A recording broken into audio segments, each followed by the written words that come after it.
ये शबान का महीना अल्हम्दुलिल्लाह शुरू हो गया है और ये बड़ा ही अहम महीना है। रसूल पाक अलैहिस्सलाम का मामूल जो था वो इस महीने में बहुत ज़्यादा रोज़े रखने का था। और हज़रत आयशा रज़ियल्लाहु ताला अन्हा फरमाती हैं कि मैंने ये देखा कि आप बहुत ज़्यादा कसरत से रोज़े रखा करते थे। मैंने पूछा या रसूल अल्लाह, आप इस महीने में रोज़ा क्यों रखते हैं इतने ज़्यादा?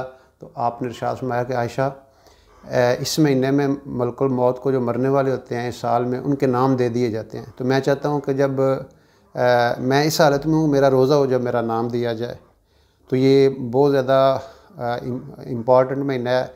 और इसके मैंने ये हैं शाबान के रमज़ान के लिए इससे खैर कसीर फूटती है। ये इसके मैंने ये हैं कि रमज़ान के लिए इससे खैर कसीर फूट कर निकलती है।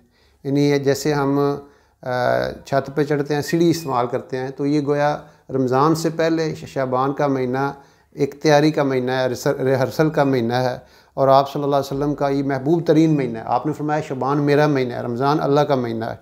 जिस तरह मुझे तमाम अम्बिया पर फजीलत है, इससे यानी शाबान को तमाम महीनों पर फजीलत है।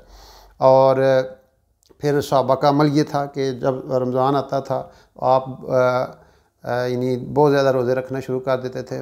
बल्कि रसूल पाक अलैहिस्सलाम के बारे में आता है कि इतने ज़्यादा रोज़े रखते थे कि उम्महातुल मोमिनीन फरमाती हैं कि हम ये समझते कि अब ये मुसलसल ही रोज़े रखेंगे, यानी इतनी कसरत से रोज़े रखेंगे।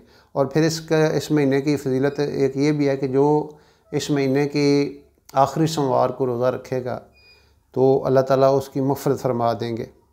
तो ये महीना आप सल्लल्लाहु अलैहि वसल्लम का महीना है। इसमें हम अपने दिलों को दुरुस्त करें और अपने अमाल को दुरुस्त करें कि मौका मिला हुआ है।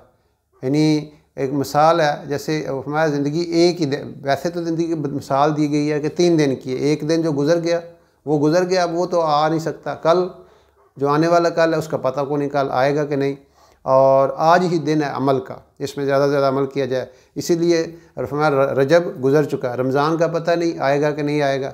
ये हमारे पास शाबान का महीना है, तो इसमें ज़्यादा से ज़्यादा अमाल करना, इबादत करना और इसमें